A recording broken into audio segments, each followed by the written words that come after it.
பிலிப்பியர்கள் நிருபம் 4ஆம் அதிகாரம்.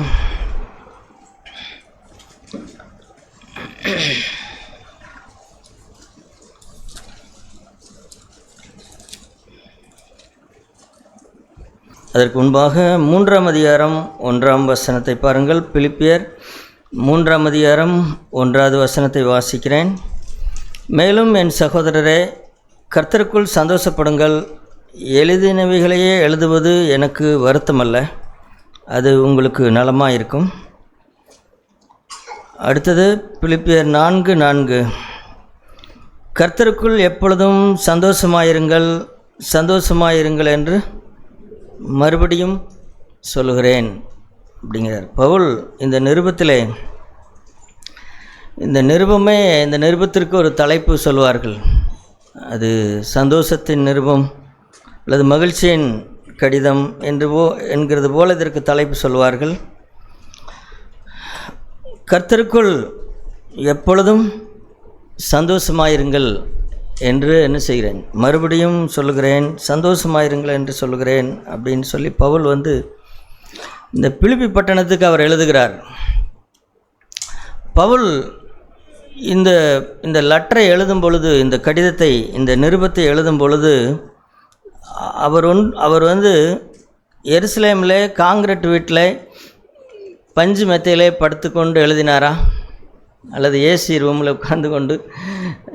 ஏசி ரூமில் உட்கார்ந்து எப்படி இருக்கும்? கொஞ்சம் நல்லா இருக்கும், நல்ல சந்தோஷமாக இருக்கும். ஏதாவது எழுத யாராவது ஒருத்தர் காப்பி கொண்டாந்து கொடுப்பாங்க, அல்லது ஜூஸ் கொண்டாந்து கொடுப்பாங்க. இப்படி உட்கார்ந்து கொண்டு இந்த நிருபத்தை எழுதியிருந்தால் 3ஆம் அதிகாரத்திலையும் சந்தோஷமாயிருங்கள் என்று எழுதுகிறார், 4ஆம் அதிகாரத்திலையும் சந்தோஷமாயிருந்து எழுதுகிறார். அப்படியானால் இவர் அப்படி தான் எழுதியிருந்திருப்பார். எருசலேமில் உட்கார்ந்து ஒரு ஏசி ரூமில் உட்கார்ந்து கொண்டு வேலைக்கு அவருக்கு ஏதாவது கொடுத்து கொண்டே இருப்பார்கள் அப்படிங்கிறது போல் நாம் யோசிக்கலாம். இல்லை, அப்படி இல்லை. இந்த பிலிப்பியர் நிருபத்தை எழுதும் பொழுது இந்த நிருபத்திலே ஆரம்பத்திலே அவர் சொல்லுகிறார், நான் கட்டுக்கள், அதாவது நான் சிறைச்சாலையில் இருக்கிறேன், அரண்மனை சிறைச்சாலையில் இருக்கிறேன் என்று அவர் எழுதுகிறார். ரோமாபுரியிலே சிறைச்சாலையில் இருந்து கொண்டு அவர் என்ன செய்கிறார், அவர் எழுதுகிறார். சிறைச்சாலை என்று சொன்னால் நம்மூர் ஜெயிலை போல் அல்ல. இன்றைக்கு நம்மூர் ஜெயிலெல்லாம் எவ்வளவோ பரவாயில்ல. 1 வகுப்பு, 2ஆம் வகுப்பு, அல்லது 3ஆம் வகுப்போ அல்லது 4ஆம் வகுப்பு கூட இந்த கால ஜெயிலெல்லாம் பரவாயில்லை. ஆனால் அந்த கால ஜெயில் என்பது முழுக்க ஒரு நரக வேதனை அளிக்கிற ஒரு இடங்கள். அப்படிப்பட்ட இடத்துல இருந்து கொண்டு தான் அவர் என்ன செய்கிறார்னா இந்த வசனத்தை எழுதுகிறார். இப்போ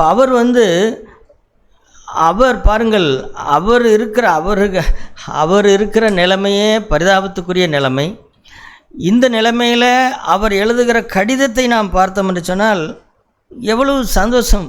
கர்த்தருக்குள் சந்தோஷமாயிருங்கள், எழுதுகிறது எனக்கு வருத்தமல்ல அப்படின்னு சொல்லி அவர் எழுதுகிறார் என்று சொன்னால், இதிலிருந்து நாம் என்னத்தை கற்றுக்கொள்ள முடியும் அப்படின்னா, கிறிஸ்துவுக்குள்ளாக வாழ்கிறது அல்லது ஆண்டவருக்குள்ளாக வாழ்கிறது அல்லது கர்த்தருக்குள்ளாக வாழ்கிற வாழ்க்கை என்பது அது என்ன வாழ்க்கை? அது ஒரு சந்தோஷமான ஒரு வாழ்க்கை. ஆகவே தான் யாரையாவது நாம் பார்த்தோம் என்று சொன்னால், யாரையாவது இல்லை, சபையில் இருக்கிறவர்களை, நம்முடைய சகோதரர்களை தான் சொல்கிறேன், நம்முடைய சகோதர சோரிகளை பார்த்தால் அவர்களிடத்தில் முதலாவது என்ன காணப்பட வேண்டும் அல்லது என்ன கேட்க வேண்டும் சொல்லுங்களேன். வேலையெல்லாம் பரவாயில்லைங்களா? எங்கேயும் பரவாயில்லை, ஒரு வாரமாக வேலை இல்லைங்க அப்படின்னு பேசுகிறதா? இல்லை, நாம் என்ன கேட்க வேண்டும்? என்ன வேறு சந்தோஷமாக இருக்கிறீங்களா?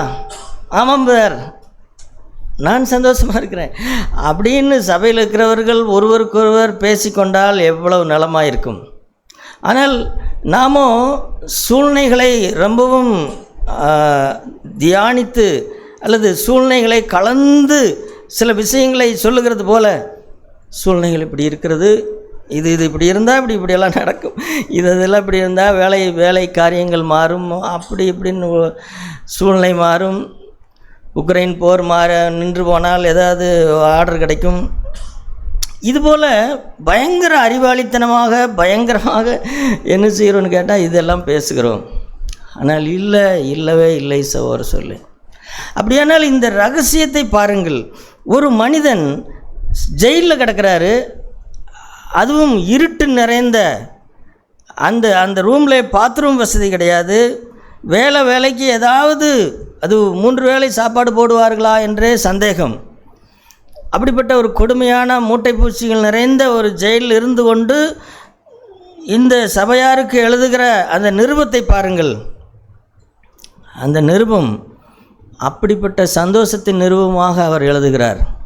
அப்படியானால் இதிலிருந்து என்ன விளங்கிக் கொள்கிறோம் கேட்டால், கிறிஸ்துவுக்குள் வாழ்கிற நமக்கு புறம்பாக என்ன நடக்கிறது என்கிறதை எல்லாவற்றையும் விட உள்ளுக்குள்ளாக ஒன்று நடந்து கொண்டே இருக்கும்.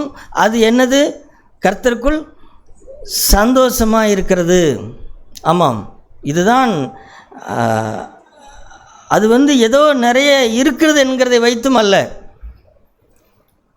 நிறைய இருக்க நமக்கு சில நேரங்களில் நமக்கு என்ன நினைக்கிறோம் அல்லது எதை வைத்து, அதான் நம்முடைய நிதானிப்புகளும் தவறாக இருக்கிறது. இந்த வசனத்தை பாருங்கள். ரோமர் 15ஆம்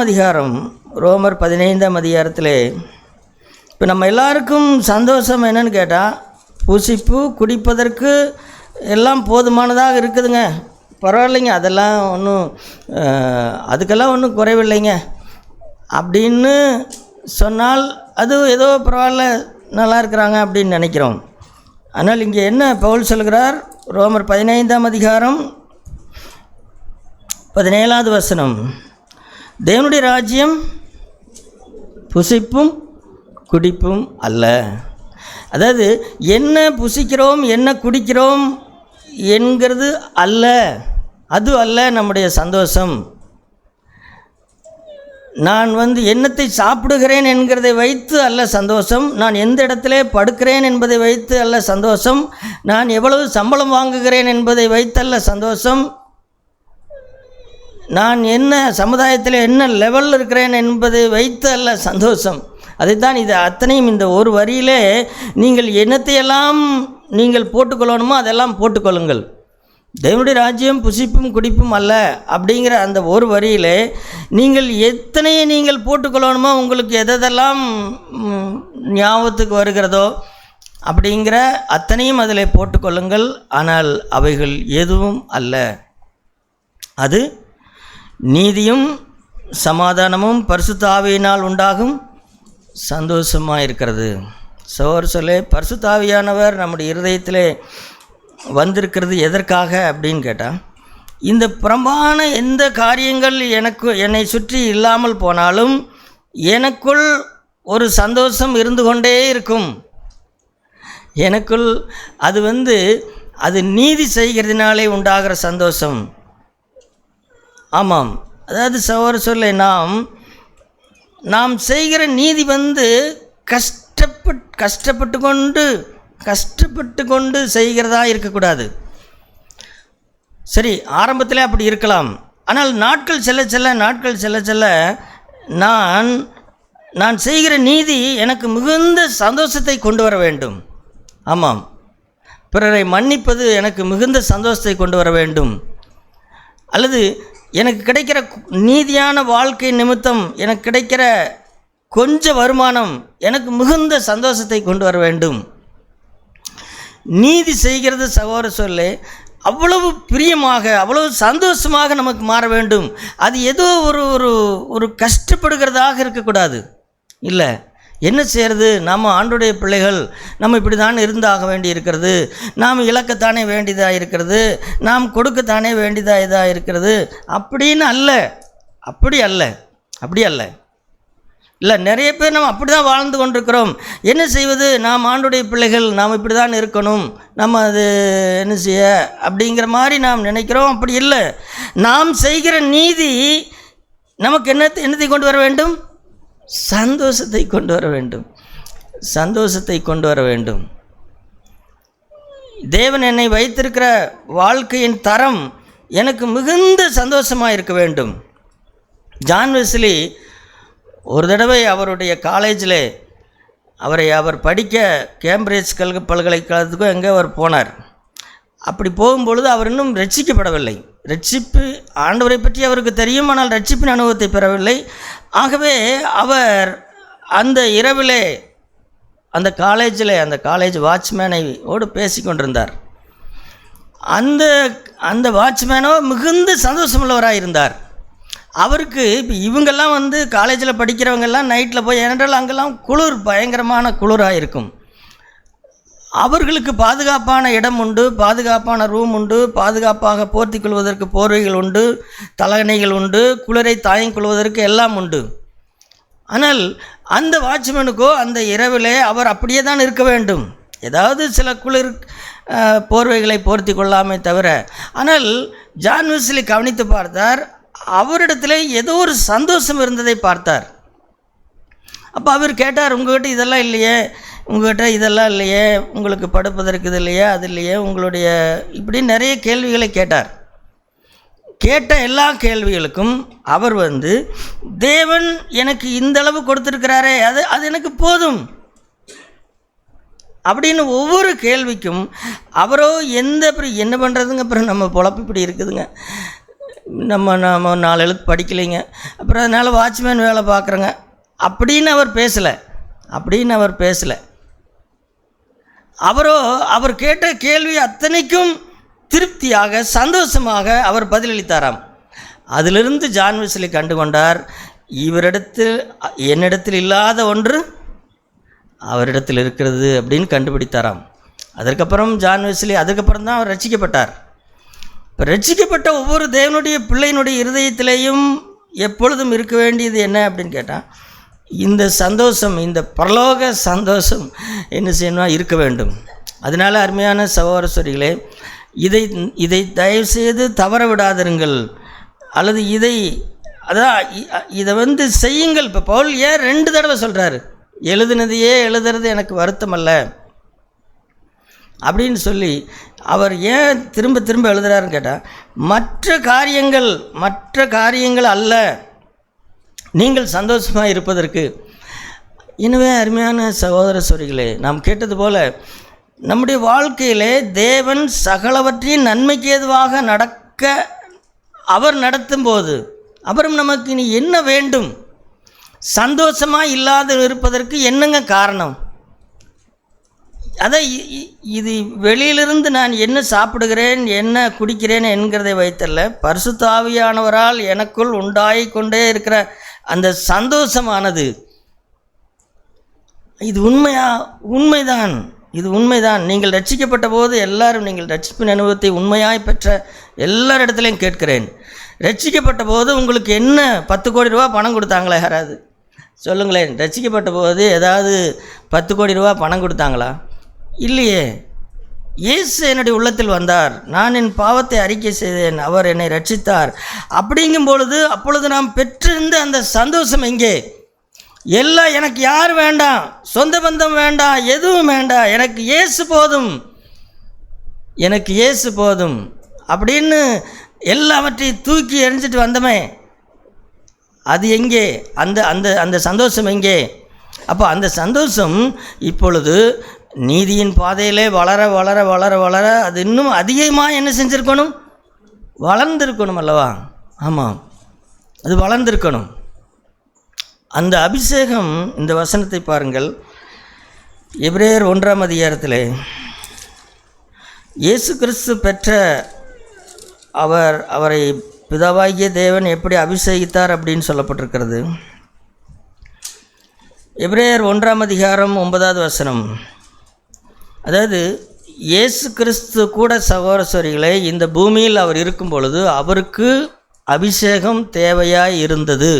ஆமாம், அவர் பரலோகத்தில் இருக்கும் பொழுது அவருக்கு அபிஷேகம் தேவையில்லை, இந்த பூமியில் இருக்கும் பொழுது அவருக்கு அபிஷேகம் தேவை. அப்போது அவர் எப்படி அபிஷேகம் பண்ணப்பட்டார் அப்படின்னு கேட்டால், 9ஆம் வசனத்தில், நீர் நீதியை விரும்பி அக்கிரமத்தை வெறுத்திருக்கிறீர்.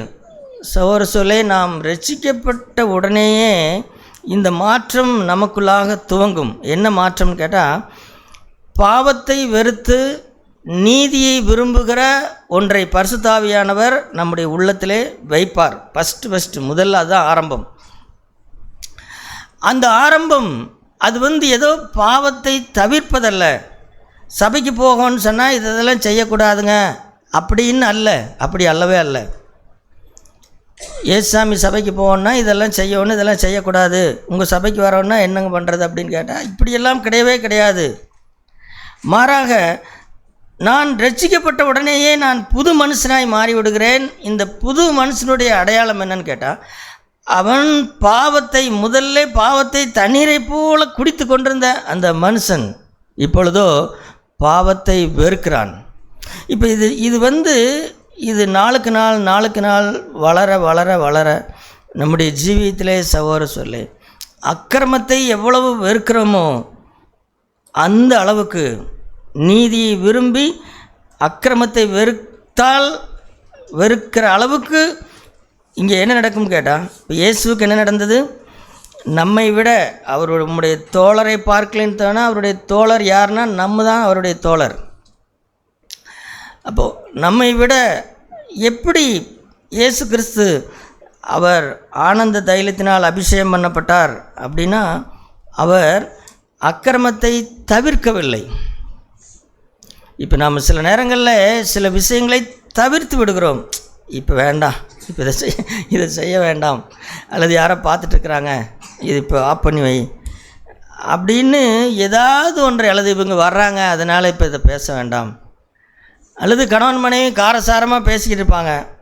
அந்த பேசுனதை குறித்து வெட்கப்படவோ அதை வெறுக்கவோ செய்ய மாட்டாங்க. மொத்தத்தில் யார் எசேக்கியா வர்றார், அவன் வந்துட்டு போகட்டும், அவன் வந்தால் ஏதாவது பேசிகிட்டு இருப்பான் அப்படின்னு. அதாவது சில விஷயங்களை சில விடுகிறோம், சில சூழ்நிலைகளுக்கு விடுகிறோம். ஆனால் அதை வெறுக்கவில்லை. நாம் வாக்குவாதத்தை வெறுக்கவில்லை, புறங்கூறுதலை வெறுக்கவில்லை, கோள் சொல்லுதலை வெறுக்கவில்லை. அதை வெறுத்து தள்ளுங்கள். சோம்பலை வெறுக்க வேண்டும் தெரியுமா? சோம்பலை படுத்து படுத்து கிடக்கும்னு நமக்கு வரும் அல்லவா? அல்லது பொதுவாகவே இப்போ 40 வயசு 50 வயசு ஆகிட்டாவே இப்போ எப்படி வருதுன்னு கேட்டால், சும்மா இருந்து சோறு திங்கிறது, வேலைக்கு போகாமல் ஏதாவது பண்ண முடியுமா அப்படின்னு சும்மா இருந்து எப்படியாவது காலத்தை தள்ளலாமா அப்படிங்கிற சோதனை, அல்லது ஊரை சுற்றிக்கிட்டே வந்தாலும் பரவாயில்ல எப்படியாவது அப்படிங்கிறது வருகிறது அல்லவா? இந்த சோம்பலை இதை வெறுக்க வேண்டும். நாம் இதை வெறுக்க வேண்டும். இந்த சோம்பேறித்தனத்தை வெறுக்க வேண்டும். சும்மா இருக்கணும், எதையுமே செய்யக்கூடாது, நோகாமல் நோம்பி கும்பிடணும் அப்படின்னு நினைக்கிறது எல்லாம் வெறுக்க வேண்டும். இப்படி எத்தனையோ விஷயங்களை சொல்லி நாம் வெறுப்பது கிடையாது. மொத்த கருத்தில் அதை தவிர்க்கிறோம், அதை தவிர்த்து விடுகிறோம். சரி என்ன செய்கிறது அப்படின்னு நடக்கிறமே தவிர அக்கிரமத்தை வெறுக்க வேண்டும். கண்கள் நிச்சய குறிப்பாக சகோதரர்களே, நீங்கள் வெறுத்திருக்கிறீர்களா? வெறுத்து தள்ளுங்கள்.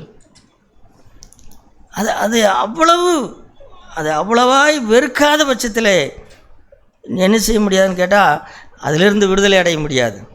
நாம் ஏதோ சில காரியங்களை தவிர்க்கிறோமே தவிர வெறுப்பதில்லை. ஆனால் இயேசு கிறிஸ்து என்ன செய்தார்னு கேட்டால், அக்கிரமம் என்று எதெல்லாம் அவருக்கு பரிசுத்த ஆவியானவர் உணர்த்தினாரோ அந்த அத்தனையும் அவர் என்ன செய்தார்னு கேட்டால் அவர் வெறுத்தார். அக்கிரம சிந்தையை அவர் வெறுத்தார், அக்கிரம கிரியைகளை வெறுத்தார். ஆகவே என்ன நடந்ததுன்னு கேட்டால், இயேசுவுக்கு தேவன் அவரை ஆனந்த தைலத்தினால் அபிஷேகித்தார். இதுதான் இயேசுடைய வாழ்க்கையுடைய ரகசியம் சொல்லி. அக்கிரமத்தை வெறுக்க வெறுக்க வெறுக்க அவரை தேவன் இந்த ஆனந்த தைலம் என்பது மற்றவர்களுக்கல்ல, அவரவருக்கே அது வேண்டும்.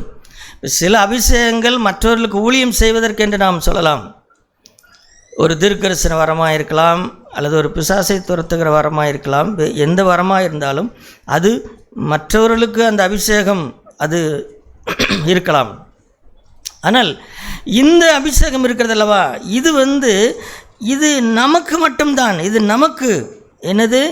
ஆனந்த தைலத்தினால், அதாவது சந்தோஷத்தினாலே நிரம்பி இருக்கிறது. சரி, இப்போ இயேசு கிறிஸ்து அவர் சந்தோஷமாக இருந்தார் என்று வாசிக்கிறோம். ஆனால் அவரை சுற்றி இருந்த காரியங்கள் அவருடைய வீடு, அவருடைய கூட பிறந்தவர்கள் அல்லது அவருடைய அந்த ஊர் எல்லாம் மாறிவிட்டதான்னு கேட்டால் எதுவுமே மாறவில்லை, எதுவுமே மாறவில்லை. ஆனால் அவரோ சகோதர சொல்லை இந்த பூமியிலே சுற்றி திரிந்த எல்லாரை காட்டிலையும் அதிக சந்தோஷமுள்ளவராயிருந்தார் இயேசு கிறிஸ்து. எனவே இன்றிலிருந்து ஒரு தீர்மானம் செய்யுங்கள், பாவத்தை நான் தவிர்க்கக்கூடாது. அதை நான் என்ன செய்யணும்? அதை நான் வெறுக்க வேண்டும், அதை நான் வெறுத்து தள்ளணும். ஆமாம், என் மனைவியை விட இன்னொரு பெண்ணை பார்க்கிற இந்த பார்வையை, மனைவியை தவிர வேறு எல்லாரும் என்ன செய்கிறாங்க? வேறு எல்லாம் அழகாக தெரிகிறாங்க, மனைவி மட்டும் அழகாக இல்லை. இது என்ன செய்யணும்? இதை வெறுத்து தள்ளுங்கள், இதை வெறுத்து தள்ளுங்கள். கோபத்தை வெறுத்து தள்ளுங்கள். பிறருக்கு விரோதமாய் தீமை செய்கிறதை வெறுக்க வேண்டும் நாம். ஆமாம், சில நேரங்களில் சில விஷயங்கள்லாம் சரிதான்னு வச்சுட்டே இருக்கிறோம். அவங்க பண்ணதுக்குங்க நான் இப்படி நினச்சிட்டு இருக்கிறதெல்லாம் சரிதானுங்க அப்படின்னு சொல்கிறோம். இல்லை, தீமைக்கு தீமையை செய்வதில்லை, அது நல்லது. தீமைக்கு தீமை நாம் செய்வது கிடையாது. ஆனால் தீமைக்கு தீமை செய்கிறதை வெறுக்க வேண்டும் நாம். ஆமாம், வெறுக்க வேண்டும். ஆண்டவரே, எனக்குள் இந்த வன்முறை இருக்கிறது அல்லவா? வன்முறைங்கிறது எங்கேயோ அங்கே நடக்குது இங்கே நடக்குதுன்னு சொல்கிறாங்க. இல்லை, எனக்குள்ளேயே பெரிய வன்முறை இருக்கிறது, எனக்குள்ளேயே பெரிய வன்முறை இருக்கிறது. அதை நான் வெறுக்க வேண்டும். மற்றவர்களை கொலை செய்கிறது ஒருவேளை வெளியில் உள்ளவர்கள் செய்கிறார்கள், ஆனால் எனக்குள்ளே அது இருக்கிறது அப்படின்னு இவைகளை நாம் வெறுக்க வேண்டும். இதைத்தான் பரிசுத்த ஆவியானவர் என்ன செய்கிறார்னு கேட்டால், நம்மை இப்படி தான் அவர் மாற்றுகிறார். பாவத்தை தவிர்த்து விடுகிறதல்ல, ஏதோ சில விஷயங்களை செய்யாமல் விட்டு விடுகிறதல்ல, மாறாக பாவத்தை வெறுத்து நீதியை விரும்புகிறது. ஒரு கடன் வாங்கினா அந்த கடன் வாங்கும் பொழுது நமக்கு சந்தோஷமாக இருக்கும். கடன் திருப்பி கொடுக்கும் பொழுது நமக்கு என்ன இருக்காதுன்னு கேட்டால் அதில் அவ்வளவு சந்தோஷம் இருப்பதில்லை. ஏப்பா, நீ வாங்கின கடனை கொடுக்குறக்கு உனக்கு அப்படி இருக்குன்னு கேட்டால், ஆமாம், அது ஒரு நீதி. அது ஒரு நீதி. அதை நான் செய்ய வேண்டும், அதை ஒரு சந்தோஷமாய் செய்ய வேண்டும். அல்லது நான் யாராவது பொருளை தேடி இருந்தால் அதை திருப்பி கொடுக்க வேண்டும், அது நீதி. அல்லது நான் ஒரு வேலைக்கு போகிறேன் என்று சொன்னால், அந்த வேலைக்கு எனக்கு 500 ரூபா சம்பளம் கொடுக்குறார் என்று சொன்னால், அந்த 500 ரூபாய் சம்பளத்துக்கும் வேலை செய்வது எனக்கு சந்தோஷமாக இருக்க வேண்டும், அதை நான் விரும்ப வேண்டும். இவனுக்கு போட்டு நம்மளை வாதிக்கிறாங்கப்பா, எங்கே டைம் மணி 5 ஆச்சா 5:30 ஆச்சா, இந்த முள் வேறு ஓட மாட்டேங்குது அப்படின்னு.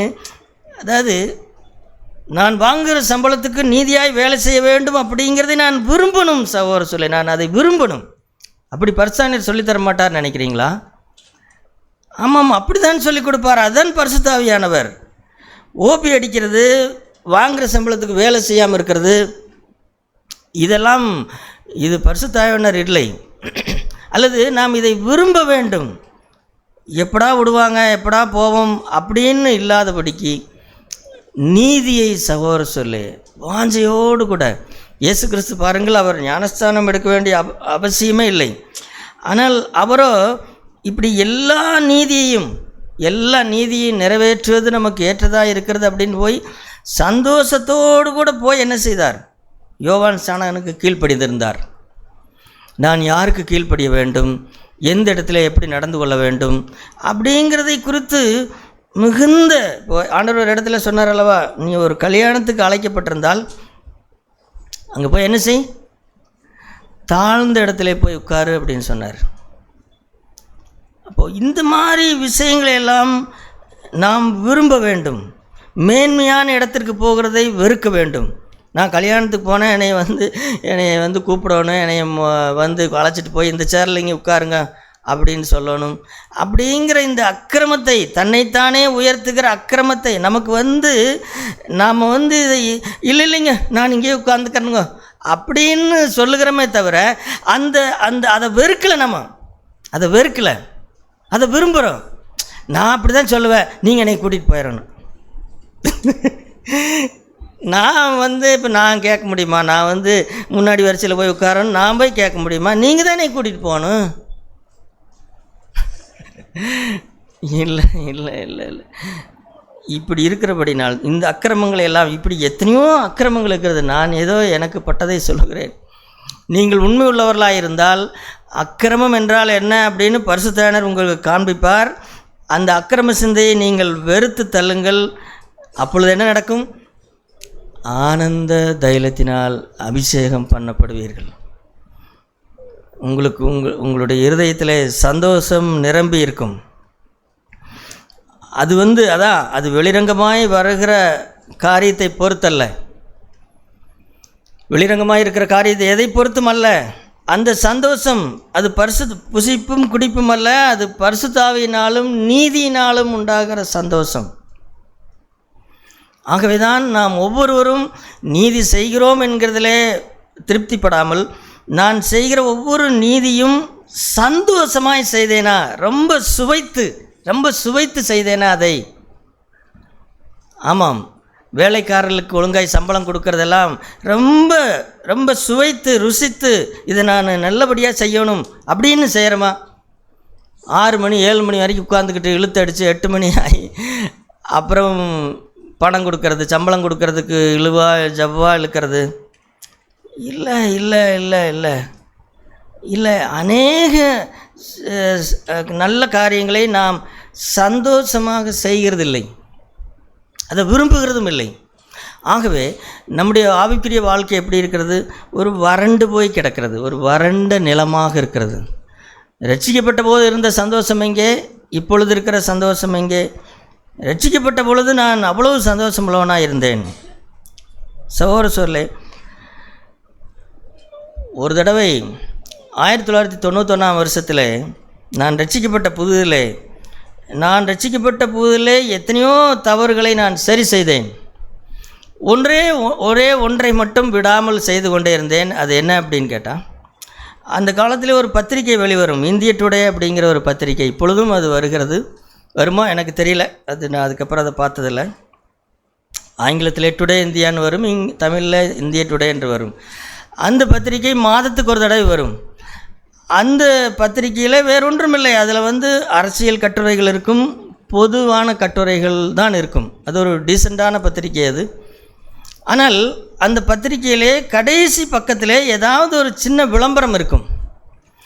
அந்த விளம்பரம், அந்த பத்திரிகையை நான் ரட்சிக்கப்படுவதற்கு முன்பாகவே வாங்கி படித்து கொண்டிருந்தேன். அது ஒரு நல்ல பத்திரிகை என்பதனாலே ரட்சிக்கப்பட்ட பிறகு எத்தனையோ புஸ்தகங்களை எல்லாம் தூக்கி எறிந்து விட்ட நான் அந்த ஒரு பத்திரிகையை மட்டும் வாங்கி கொண்டே இருந்தேன்.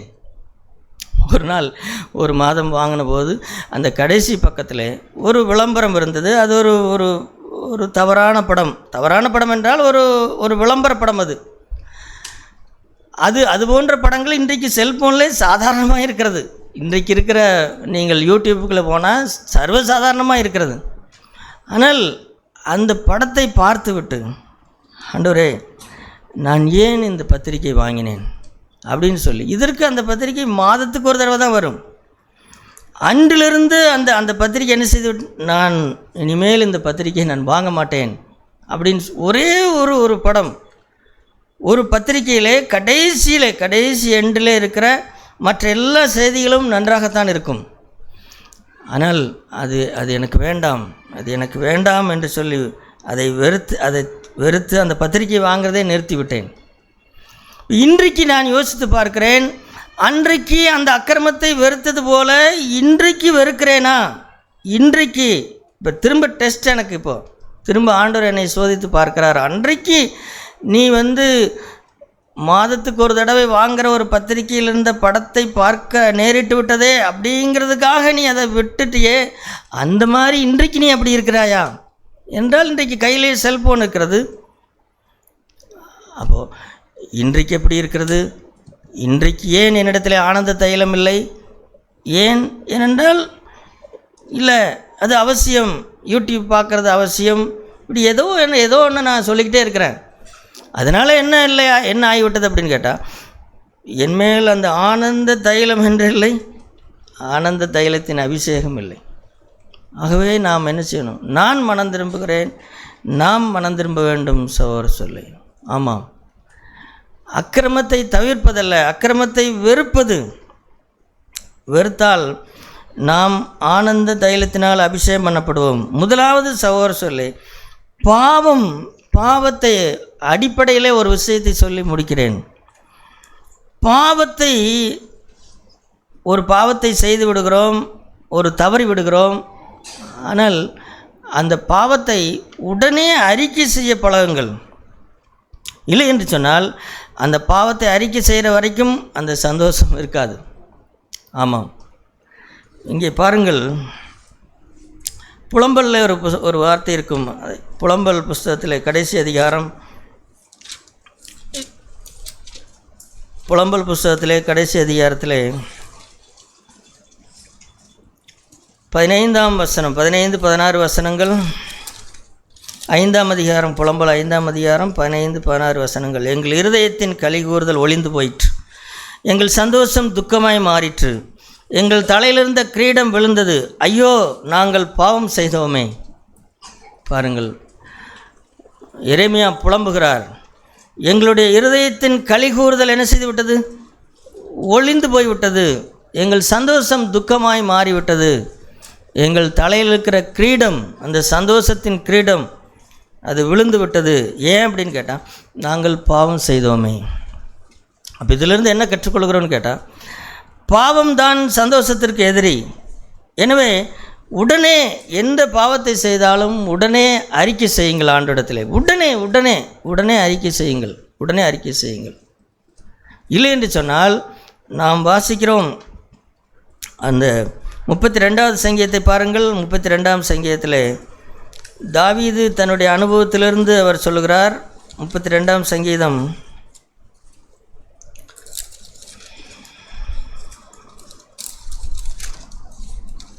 தாவீது இந்த பாவ மன்னிப்பின் புண்ணியத்தை எல்லாம் சந்தோஷத்தை எல்லாம் பெற்றிருந்தவர்.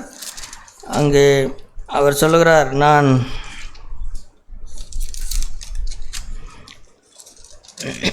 32வது சங்கீதம் 3ஆம் வசனத்தை பாருங்கள். நான் அடக்கி வைத்த மட்டும் என் கதறதினாலே என் எலும்புள் உலர்ந்து போயிற்று, இரவும் பகலும் என் மேல் உம்முடைய கை பாரமாக இருந்ததினால் என் சாரம் உஷ்ணகால வறட்சியைப் போல வறண்டு போயிற்று. நான் என் அக்கிரமத்தை மறைக்காமல் என் பாவத்தை உமக்கு அறிவித்தேன், என் மீறுதல்களை கர்த்தருக்கு அறிக்கையிடுவேன் என்றேன். தேவரீர் என் பாவத்தின் தோஷத்தை மன்னித்தீர். கடைசியில் பார்க்குறோம் 7ஆம் வசனத்தின் பிற்பகுதியில், இரட்சணிய பாடல்கள் என்னை சூழ்ந்து கொள்ளும்படி செய்வீர். இப்போது பாவத்தை அறிக்கை செய்யாமல் அடக்கி வைத்தால் என்ன நடக்கும்னு கேட்டால், இன்றைக்கு பாருங்கள், வெயிலில் நம்ம உலர்ந்து நம்முடைய சரீரம் உலர்ந்து போகிறது போல் நம்முடைய ஆத்மா என்ன செய்துவிடும்? அப்படி உலர்ந்து போய்விடும். ஆனால் எனவே தான் எனக்குள் சந்தோஷம் இல்லையா? என்ன காரணம்? உடனே கேளுங்கள், ஆண்டவரே, ஏன் நான் எதாவது அறிக்கை செய்யாமல் இருக்கிறேனா? ஏதாவது திருப்தி இல்லாமல் இருக்கிறேனா? எதையாவது அடக்கி வைத்திருக்கிறேனா அப்படின்னு சொல்லி என்ன செய்யணும்? ஆண்டவரிடத்தில் கேளுங்கள். 1 வருஷம் தன் பாவத்தை மறைத்து வைத்திருந்த இதே தாவீது, அவருக்கு என்ன நடந்தது அப்படின்னு சொல்லுகிறதை பாருங்கள். சங்கீதம் 51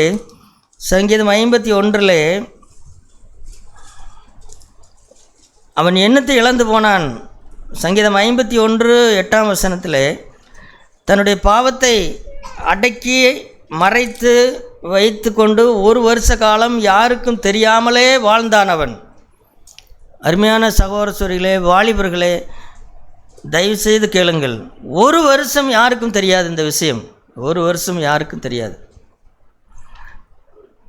ஆனால் அவன் அதை அறிக்கை செய்த போது அவன் என்ன இழந்து போனான் அப்படிங்கிறத பாருங்கள். 8ஆம் வசனத்தில், நான் சந்தோஷமும் மகிழ்ச்சியும் கேட்கும்படி செய்யும், அப்பொழுது நீர் நொறுக்கின எலும்புகள் களி கூறும்.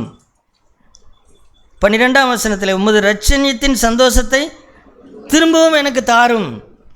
பாருங்கள், பாவத்தை அடக்கி வைத்தால் இந்த இரட்சணியத்தின் சந்தோஷம் அல்லது ரட்சிப்பின் சந்தோஷம் நம்மை விட்டு போய்விடும். எத்தனையோ சந்தோஷங்கள் இருக்கிற சொல்ல, ரட்சிப்பின் சந்தோஷம் இருக்கிறது, நீதி செய்கிறதுனாலே வருகிற சந்தோஷம் இருக்கிறது, பரிசுத்த ஆவியினால் உண்டாகும் சந்தோஷம் இருக்கிறது, கிறிஸ்துவர்களுக்கு வகை வகையாக விதவிதமாக இருக்கிறது. ஆனாலும் ஏன் அவைகள் பலிக்க மாட்டேன் என்கிறது, ஏன் அவைகள் நம்மை ஆளுகை செய்ய மாட்டேன் என்கிறதுன்னு கேட்டால், இப்படி தான் ஏதாவது ஒன்று சகோதரர்களே, தயவுசெய்து பாவத்தை அறிக்கை செய்யுங்கள். அது அந்த ரட்சிப்பின் சந்தோஷத்தை, அந்த இரட்சணிய சந்தோஷத்தை திரும்ப கொண்டு வந்துவிடும். அது மாத்திரமல்ல, எதை அறிக்கை செய்தோமோ அதை வெறுத்து தள்ளுங்கள். இனி அது வேண்டாம், அதை நான் செய்யக்கூடாது, அதை நான் வெறுக்கிறேன் அப்படின்னு சொல்லுங்கள். அப்பொழுது அந்த பரிசுத்த ஆவியானவரால் உண்டாகிற அந்த ஆனந்த தைலத்தினால் அபிஷேகம் பண்ணப்படும். இந்த சந்தோஷத்தை நாம் நிறைவாய் பெறும்படிக்குத்தான் இயேசு கிறிஸ்து கடைசியாய் சொல்லிவிட்டு போனார். என் சந்தோஷம் நீங்கள் நிறைவாய் பெற்றுக்கொள்ளும்படிக்கு அப்படின்னு சொன்னார். அவர் என்ன கோடிக்கணக்கான ரூபாய் சொத்தை வச்சுட்டு போனாரா? இல்லவே இல்லை. எனவே வரும் காலங்களிலே அருமையான சகோதரர் சொல்ல, இந்த வார்த்தையெல்லாம் பொய்யான வார்த்தைகள் அல்ல. பவுல் சிறைச்சாலையில் இருந்து கொண்டு எழுதுகிறதெல்லாம் பொய்யான வார்த்தைகள் அல்ல. அவர் தெசலோனிக்கருக்கு எழுதும் பொழுது அவர் சொல்வார், அதாவது நம்மை குறித்து தேவனுடைய சித்தம் என்ன, என்னை பற்றி தேவனுடைய சித்தம் என்னன்னு நிறைய பேர் கேட்கிறார்கள். நம்மை குறித்து ஒரு தேவ சித்தத்தை பாருங்கள். 1 தெசலோனிக்கர் 5ஆம் அதிகாரத்திலே, 1 தெசலோனிக்கர் 5ஆம் அதிகாரம், நம்மை குறித்து தேவனுடைய சித்தம்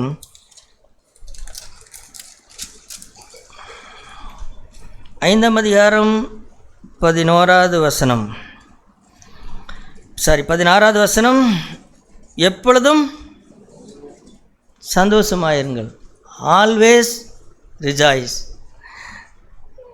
என்னடா நீயும் இங்கிலீஷில் பேசுகிறியான்னு கேட்குறீங்களா?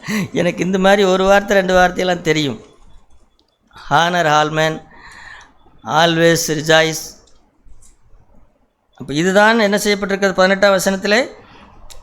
அப்படி செய்வதே கிறிஸ்து இயேசுவுக்குள் உங்களை குறித்து தேவனுடைய சித்தமாக இருக்கிறது. நாம் எப்பொழுதும் சந்தோஷமுள்ளவர்களாக இருக்க வேண்டும் என்பதே தேவனுடைய சித்தம்.